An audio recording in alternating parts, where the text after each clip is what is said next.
Welcome to OLC 4.0. This is term 2A, and we are working today on class 9 and assignment number 12, plus looking at prepositions. I'm Jillian Percy. Remember that if you're sending in work, send it to studentwork@nnec.on.ca. Make sure your full name, course name, assignment number, and name is on it. If it requires a rough and a good draft, please label them both and hand them both in at the same time. If you need to ask me about a assignment, send me an email, jillian.percy@nnecschools.org. You can also find me on Facebook or listen to the classes on YouTube at the exact same address, capital G, capital P, ERCY, space, capital W, AHSA.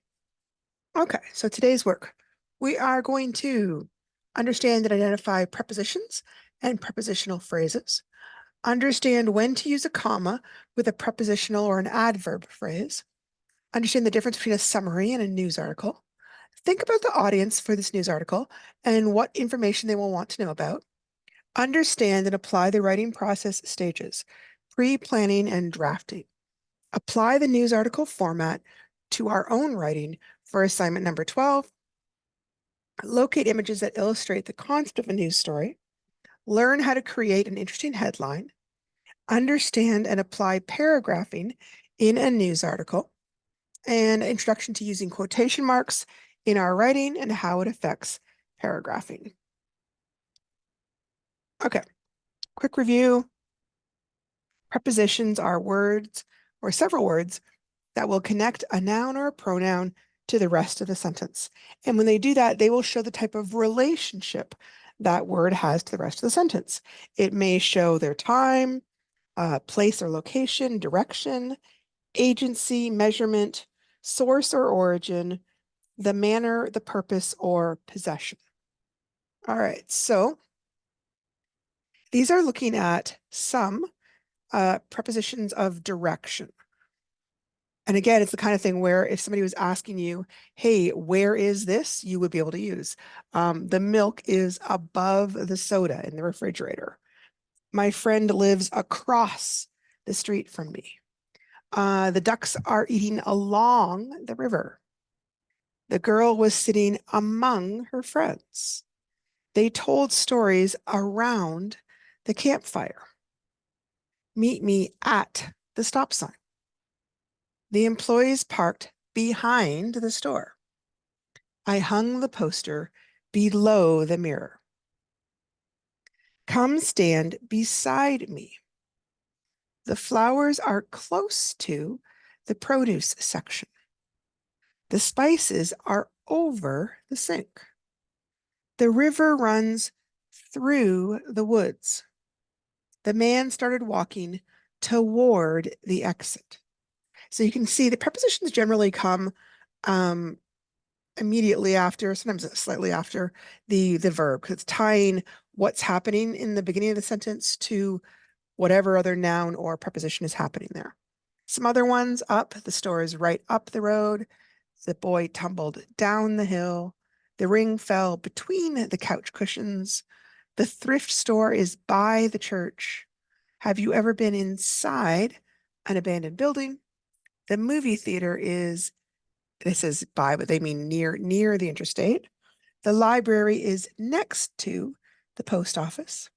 Put the mail on the table.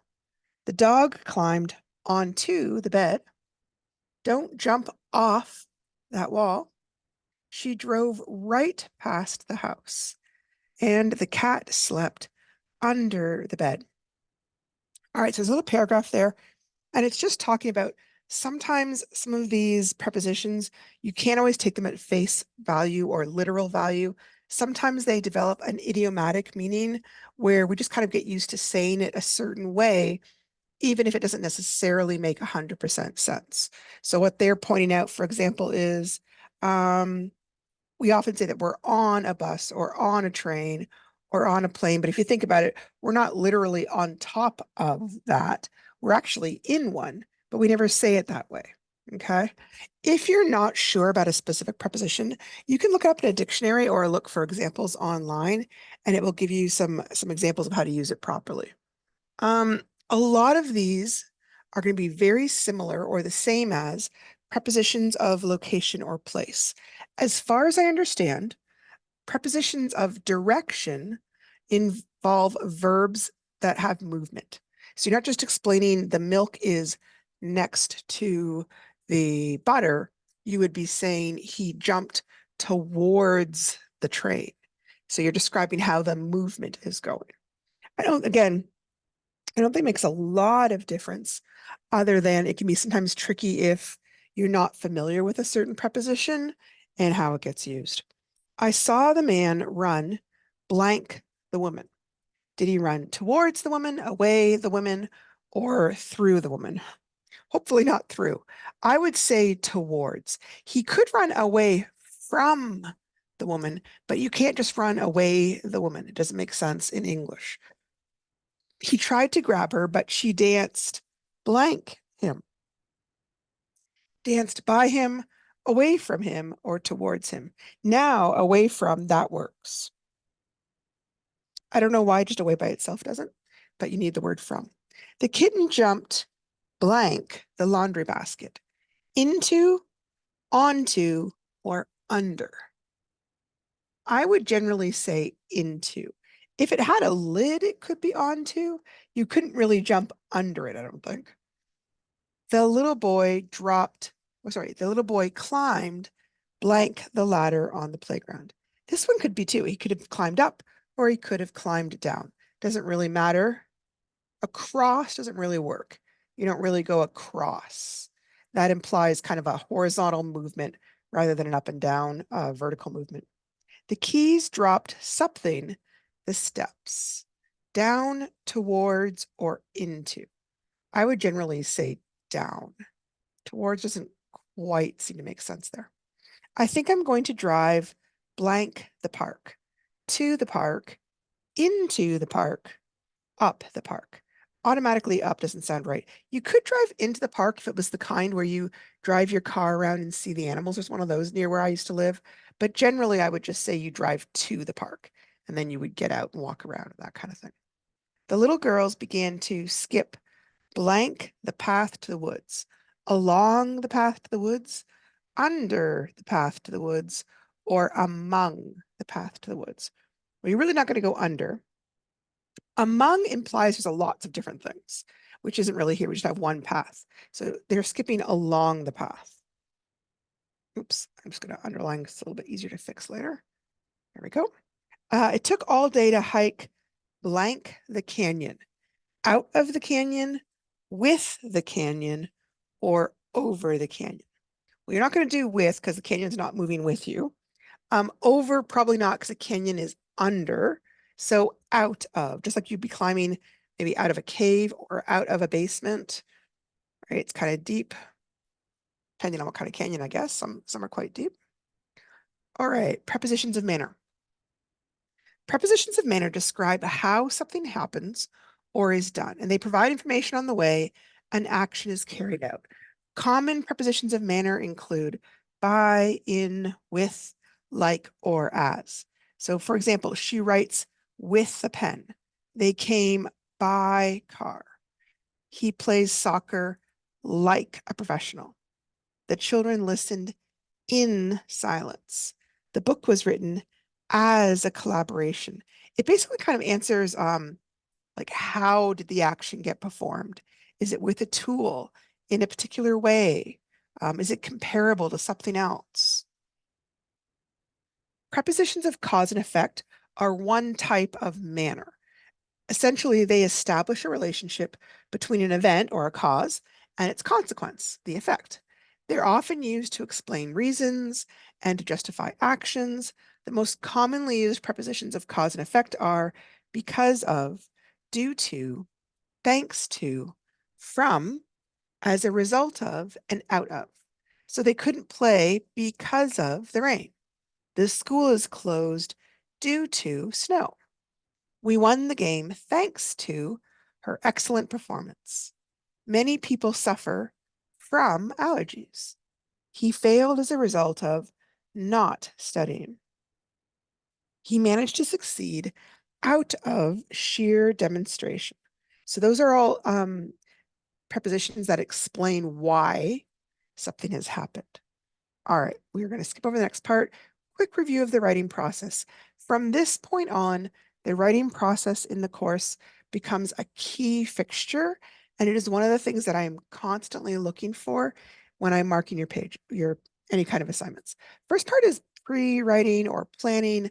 I often call it brainstorming. Basically, it's the spot where you're going to gather and generate ideas on a subject. And the main goal in this stage is just to get your ideas flowing and put them down on the paper. Mapping and brainstorming are two types of pre-writing activities.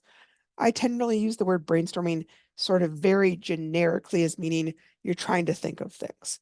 Sometimes people try and do this part all in their head, but that makes it kind of tricky. It's a great idea to write those things down because it really kind of helps when you get to the second stage, which is drafting. And at that point, you're going to begin giving shape to your ideas by designing a rough outline and writing a first draft or a rough copy.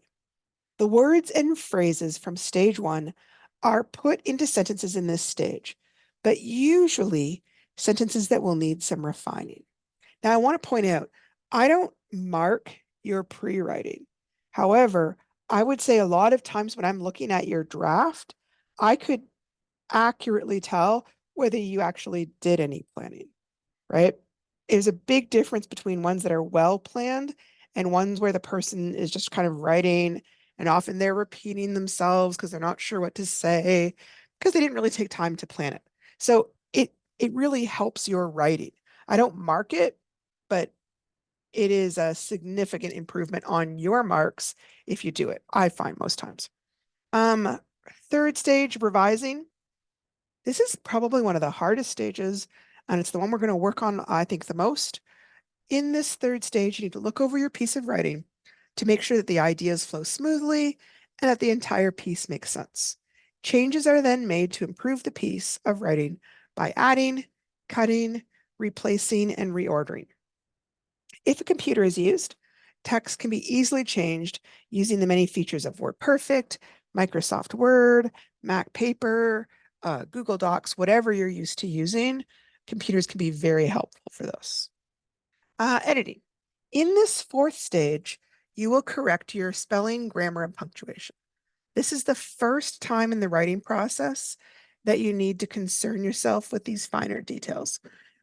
Now, I'm going to point out most people kind of do punctuation stuff as they go along, and I am not in any way discouraging that by all means. But taking the time to check and fix all the mistakes often doesn't happen until this part because your words and your sentences are going to change so much. What's the point of bothering? Also, for some people, the moment they start getting fussy and thinking about their punctuation, they stop wanting to change things and it kind of paralyzes them a little bit and they don't keep on writing. So we want to keep you writing and creating as long as possible. Um, this is a type of what's sometimes called proofreading. It's also checking for typographical errors, spelling, capitalization, all those kind of things.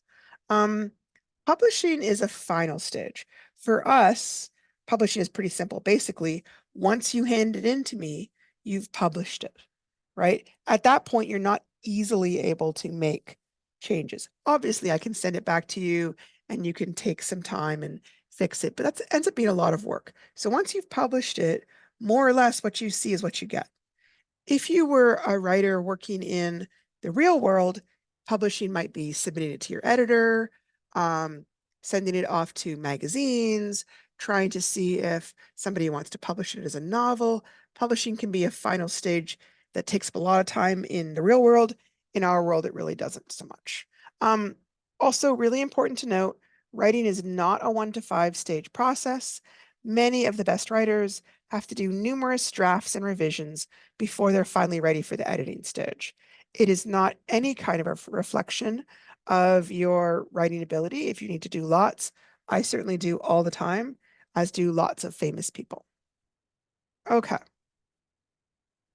Assignment number 12 is we're writing a rough draft, and it is 27 marks. We start with reading through another newspaper article, which kind of confused me at first because I was worried that that meant I had to answer questions, but it's not. It's just trying to remind you of the format of a newspaper article. So here's the headline: City's third bus fatality, Ottawa, July 27th.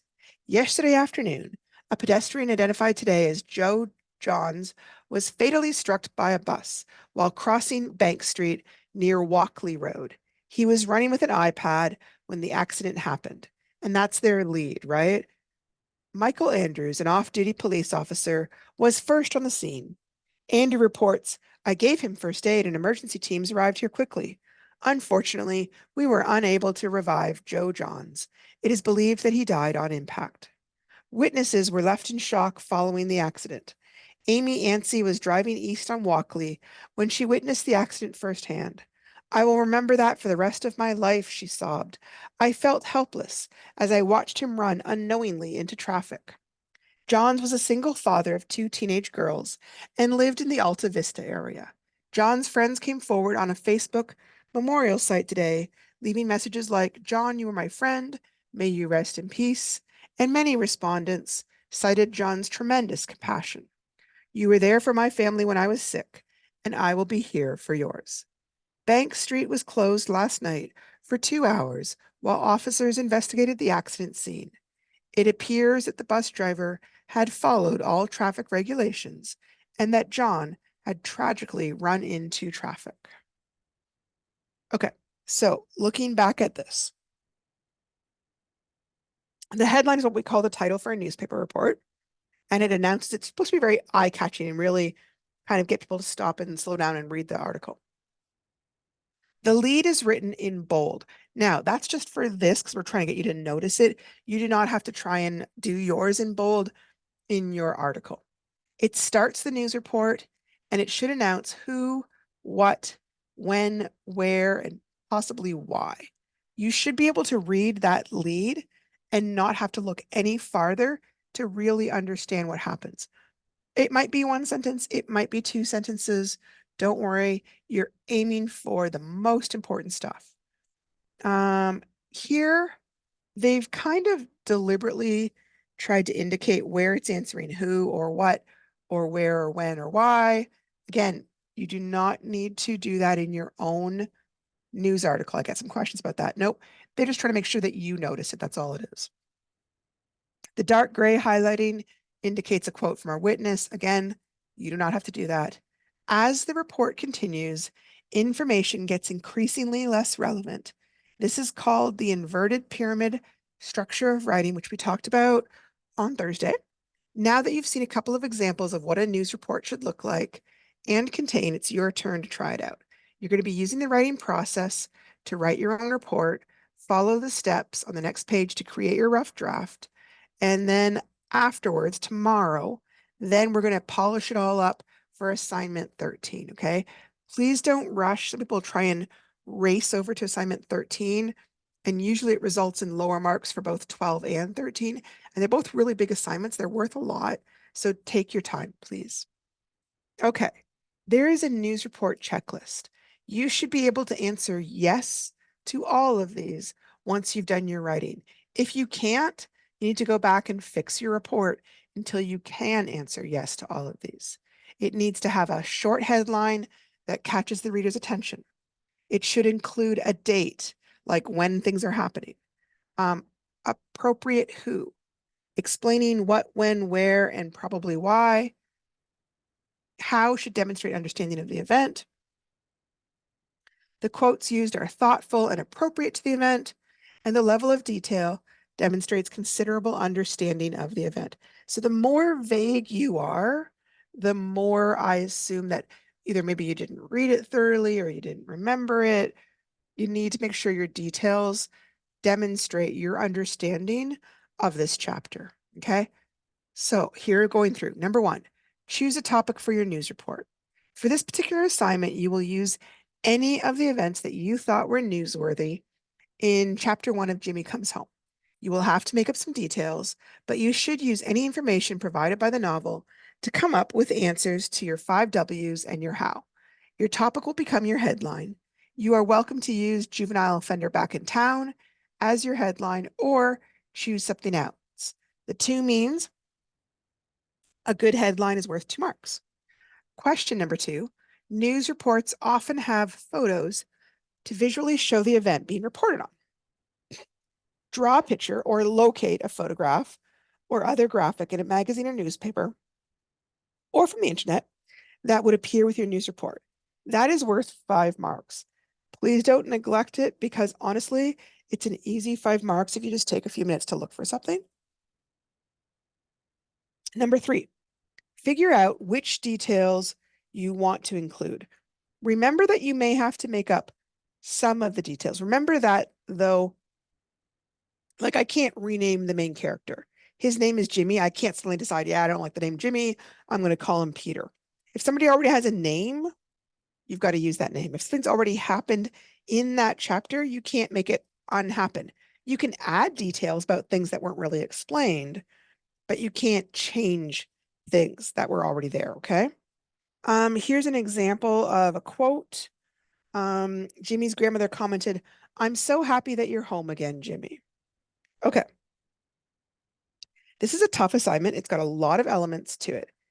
Be sure to answer in sentences for question number 1, even if you are planning to use that headline. You still want to say, I'll be using the headline, juvenile offender back in town. Again, we did that. Think about what quotation would be appropriate. This is probably the hardest part because in that actual chapter, there's not actually a lot of talking. A lot of it is backstory explaining what happened. Remember that it should include something that the public would be interested in. So you wouldn't just write, Jimmy said hi, because that's not really exciting enough for somebody to want to read it. It may have happened, but it's not compelling and newsworthy, basically. Okay. The last question, number 4, is basically the main assignment. Write a rough draft of your news report. It must be 1 page in length. That's pretty long. You cannot just hand me in 5 sentences for this, okay? This is a major assignment. Do not worry about the finer details like spelling, grammar, punctuation. You can take care of that when you're preparing for your final copy. For right now, just focus on getting your story down on paper, using that inverted pyramid structure, and ensure that all the elements are present. Okay. Remember that you have to have the important stuff up top, all the 5 W's. Less important stuff as you go down, which would include the quotations. Who might give a quote in your story? Who might want to read the story? What would the audience care about? So those are some of the questions that you might be asking as you're writing this, or hopefully you're asking. Okay, sometimes people are writing me a summary, mainly because it's a format we use all the time in school, whereas you probably haven't written many news articles. But they're very distinct and different types of writing. So we're going to kind of go through step by step how they're different. A summary is going to have the paragraph or the hamburger format, where there's a topic sentence, details, and then a closing sentence. A news article is using that inverted triangle format. It's going to have a headline, a lead, important details, and then less important details. A summary generally lists events in the order that they occurred. A news article lists events in terms of importance. Summary will have quotations that are an example of the dialogue and the relationships between people. In a news article, quotations are used to show different people's experiences or opinion on the events that are being reported about. In a summary, concepts are summarized equally and examples and details might get omitted. In a news article, priority is given to public safety or rights over individual experiences.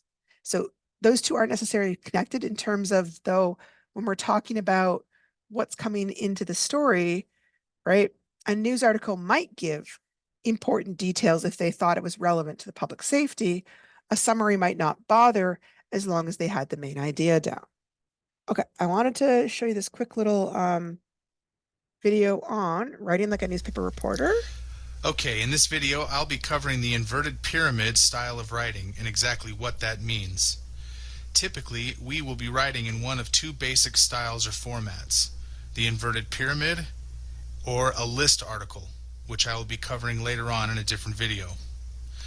The inverted pyramid style in newspaper writing was developed early in the 20th century because editors adjusting for precious newspaper space would cut the article from the bottom.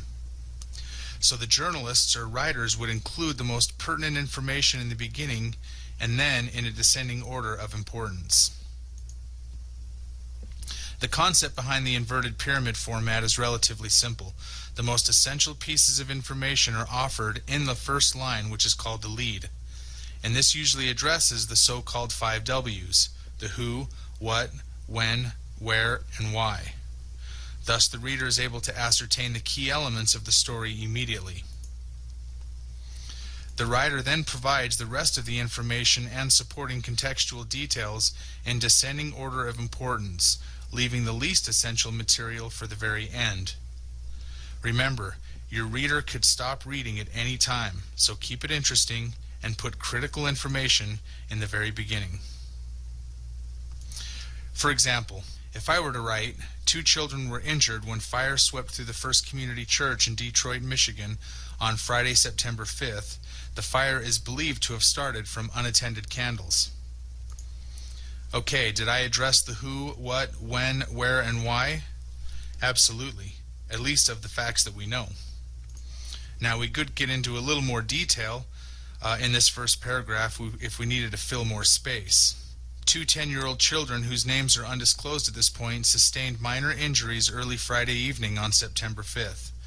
The 2 boys' injuries occurred when a blazing fire swept through the First Community Church located on the corner of Maple Street and Primrose Lane in the south side of Detroit, Michigan. It is believed from the testimony of one witness that the fire started from unattended candles left burning in the chapel. I'm going to pause there because I wanted to show something. See how he rewrote this? He's still covering the same event, but he added a whole bunch more details. He added their names. He added what kind of injuries they got. He added where the church is. He explained how they got the testimony and why it's believed that it was unattended candles.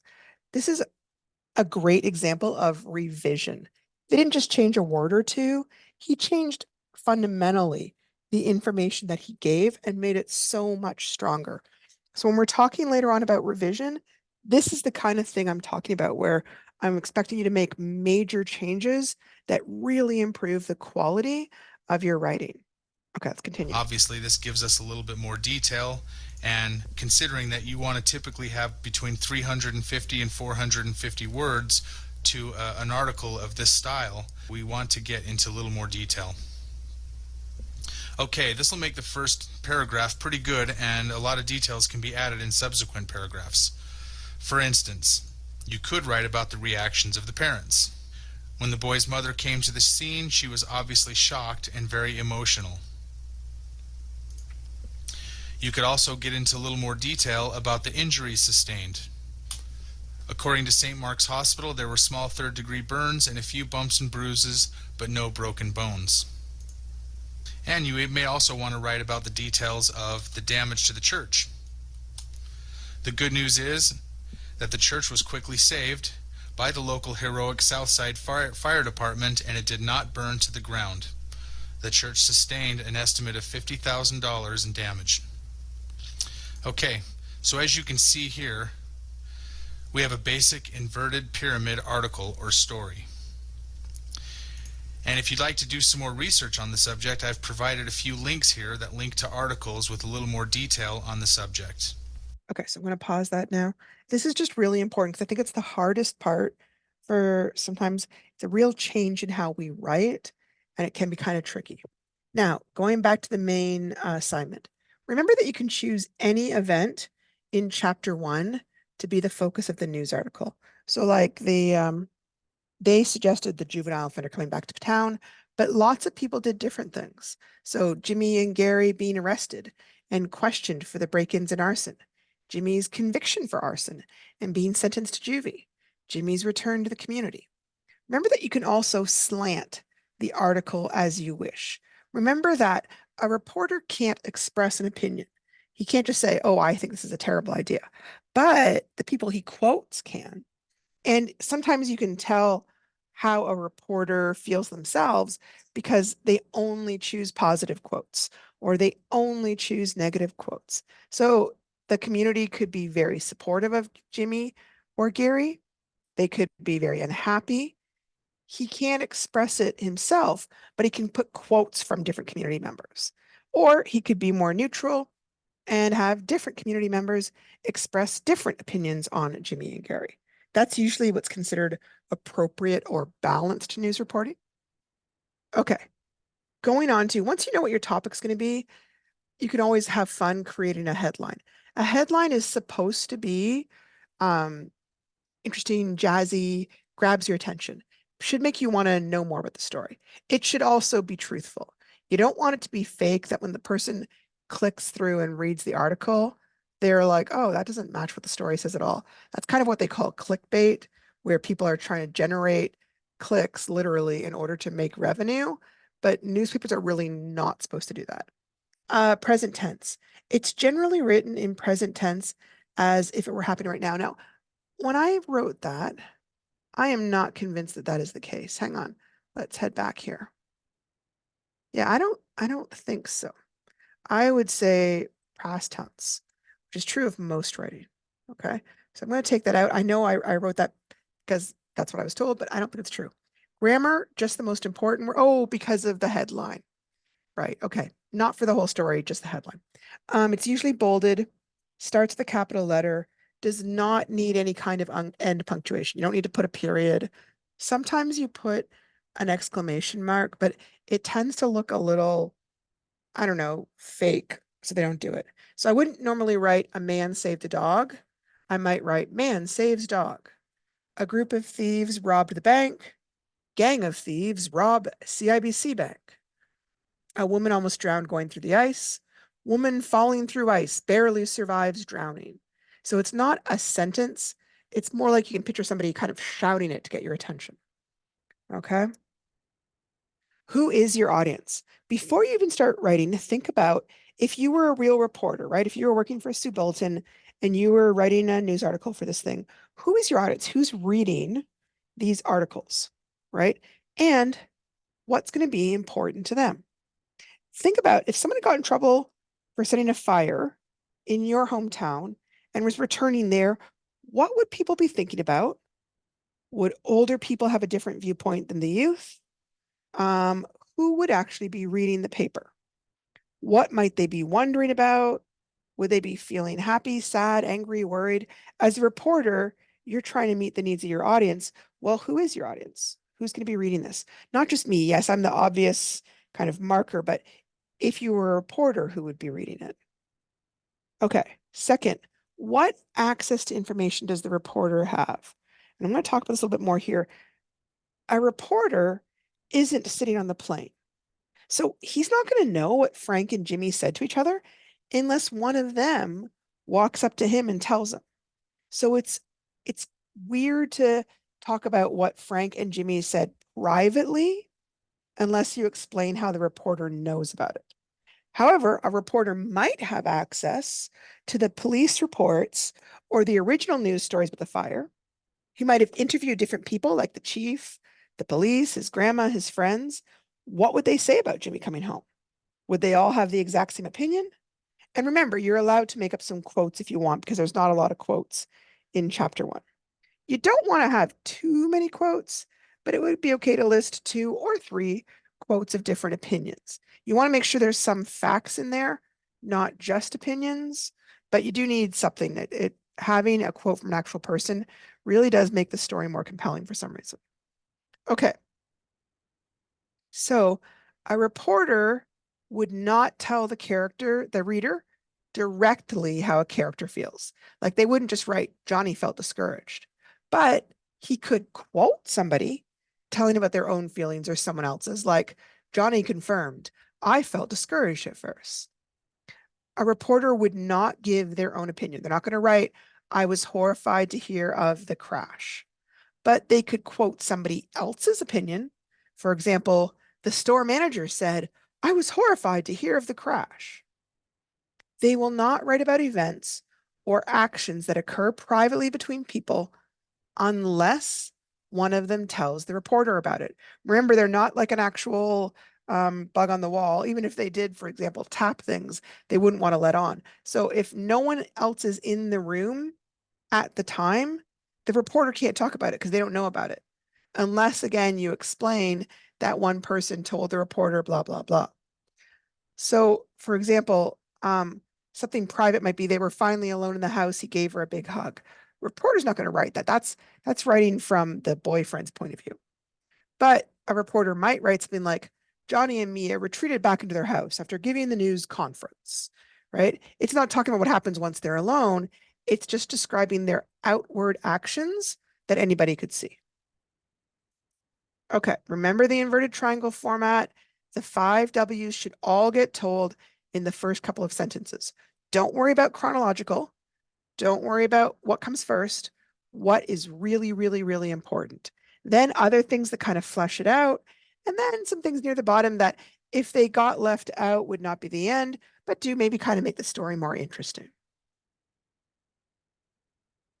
So paragraph 1 is the lead. What details are you going to put in your lead sentence? And again, make sure to cover who, what, where, when, probably why. After you finish that lead, those first couple of sentences, leave a space, right? News articles have paragraphs. You don't want your whole page to be one long stream of writing. That's very hard to read on the eyes. Breaking up the writing with smaller paragraphs really helps your reader be able to comprehend. Okay. After you've got your lead down, now you're going to think, what's next? What is really important? Do I want to put an important quote here? Maybe from an official, like a band counselor or a band constable or a teacher. Newspaper paragraphs are not usually very long. They're written in very narrow columns, and people don't enjoy long columns of text with no break. It's really common in newspapers to have only 2 or 3 sentences, especially these days, because people are often reading things on their phone and phones just don't have very much room, right? Generally, though, if you're switching a paragraph, you're switching the focus of the writing to a slightly new topic. Remember to leave a space, a line of space between paragraphs to show that it is a new paragraph. What are some less important details that might still be interesting to the public to know about? Is there another quote, maybe from a different source? News articles do not necessarily have a closing or concluding sentence like a summary paragraph might have. Sometimes they might include relevant information about an upcoming event or a situation that maybe ties into the main story. Quotations. Okay, I'm just going to talk briefly about how to do quotations. We do this more in a few assignments. I think number 15. A quotation is where you're saying somebody's exact words. That usually has a tag that explains who's talking and how they're saying it. Like Jill screamed, Peter whispered. That's the tag, okay? Newspapers, unlike novels, will generally use very neutral words, right? They don't want to sound overly excited. They're trying to sound very official, right? They're not yelling, they're calm. So they're going to use neutral words like said, explained, replied, responded, declared, announced. So, for example, the mayor said, we welcome new businesses to town and want to make investing here easier for them. The tag is the mayor said, and you can see we put a little comma right after that tag. Then we start our quotation, put our quotation marks, we put the exact words, put a little period, and then we end our quotation marks.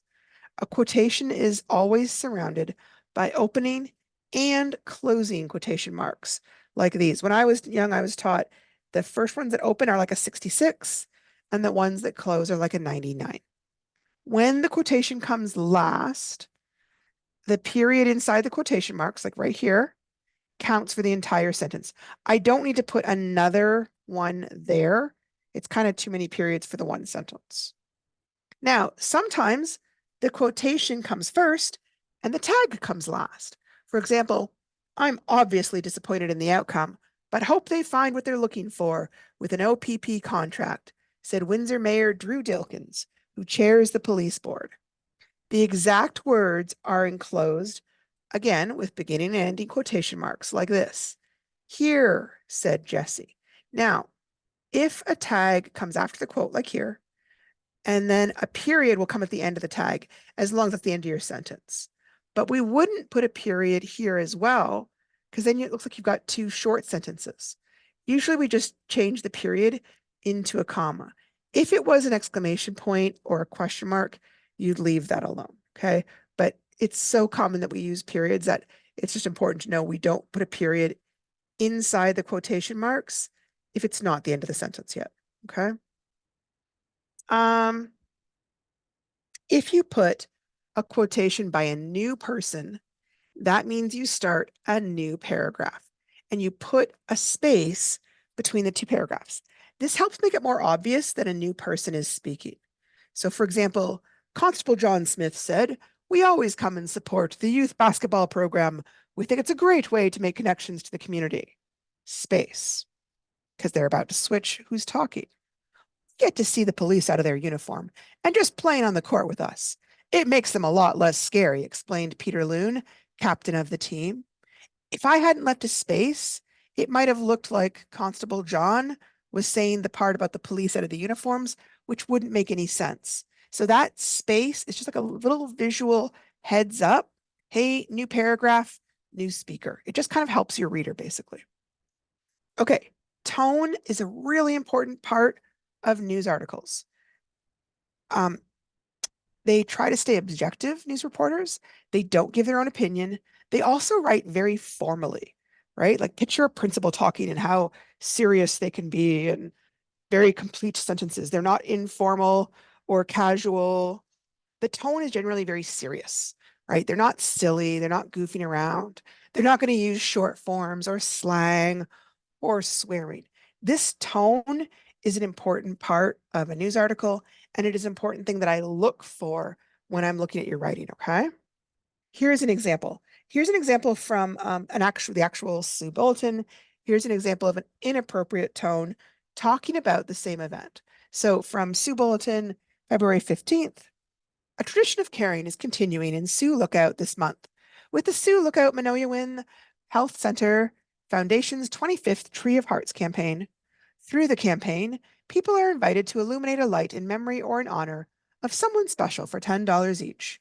Proceeds will go to SLMHC Foundation in support of the MRI campaign. Lights are on sale now and will continue to be sold throughout the month of February. Lights will be lit on February 14th. Trees will be located at Centennial Park, William A. Bill George Extended Care, and the courtyard area at SLMHC. Trees are being sponsored by the municipality of Sioux Lookout and SLMHC. So that's an official one. You can see it's serious, it's detailed, it's not giving opinions. Now, here is if that same article was written by somebody who was not trying to sound like a reporter. Oh, I was so happy to hear they're going to have the Tree of Hearts campaign back again at the hospital. It is my fave, LOL. So, guys, this is a really great cause. Please come out and get a light to remember your loved ones. The money goes to help us get an MRI, which we totally need, right? Okay. So you can see that would sound really strange in the paper. I've got short forms. I sound really casual, like I'm talking to my best friend. I'm not using formal language or sentence structure. I'm also not following the news article format. You almost can't because when you're talking casually, that's not how you really talk. So again, we're aiming for appropriate tone, not the unappropriate tone, okay? Um, Make sure that rough draft is long enough. Occasionally, people aren't sure how to do the rough draft. So what they do is they write a very short version and hand that in. And maybe it's got like 5 sentences. Because this is supposed to be a page long, if you hand it in too short, I'm simply going to hand it back and ask you to redo it, okay? So it has to have complete sentences. This is not your brainstorming. This has to be sentences. It has to be in paragraphs. It should contain all the relevant information required. Yes, you're going to change it and improve it, but it should have the important things, right? It should be the appropriate length. It needs to include the headline, needs to include the photo or the picture. It has to have a quotation, and it should sound like a news report. It needs to be objective, not opinionated. This assignment is worth 27 marks, so it is a big one. Please make sure it has everything needed. So I'm going to give you an example of what it might look like if you started to do this. So question number 1. My headline is going to be Youth Given a New Start. So I didn't use the one they gave us. I used a new one. Now remember, this is worth 2 marks. Question number 2. Here is a copy of the graphic I would include because you can't see the youth's face and the t-shirt seems appropriate too. So I really liked this one because it's not showing him head on, but it's kind of suggestive. Looks like he's outdoors. Might be an older photo of him from when he was younger. Question number 3. Here are my made up quotes. These are not from the chapter, and I don't necessarily have to use these. I could make up a whole bunch. I could change them, but just I'm brainstorming now, right? Possible made up quotes that are positive. The chief says, "We are always happy to have our youth return back to our community. Everyone deserves a second chance." Probation officer, 18 months is a long time for a youth to spend in juvenile detention. Sometimes teenagers just need time to develop some maturity and learn how to handle things in a different way. I have every confidence that this client will make the most of this opportunity. Now, maybe I want to put quotes that are negative. Community member who asked to remain anonymous, which means we're not giving his name. I have some concerns about this youth returning to our community. He was always in trouble before. Has he really changed? Counselor, and you could give them a name. I will be keeping an eye on the situation. We will crack down quickly if we see problems occurring again. So obviously you're not going to use my exact same quotes, but it's giving you an example. What are we doing? All right. Please, I really, really strongly suggest finish assignment 12, hand it in to me, and let me look it over. Then I can mark it, but I can also give you ideas and comments and ways to improve it. So when you do assignment 13, you have the tools to make that one so much stronger. Okay. Number 2, make sure you take a couple photocopies of assignment number 12. One is your clean copy. You're going to hang on to it and you're going to refer to it when you're doing the next assignment. 2 is the copy that you're going to do corrections actually physically on. You don't want to do that on the one that you're going to hand in to me because then it can be really hard for me to read the original. You want to make sure these are 2 separate ones. So this could be the one that you hand in or hang on to. This is the one that you actually physically write on to make some of the changes. This part right here, number 2, this is worth 10 marks. It is amazing how many people go down 2 whole grades because they didn't hand this part in for number 13.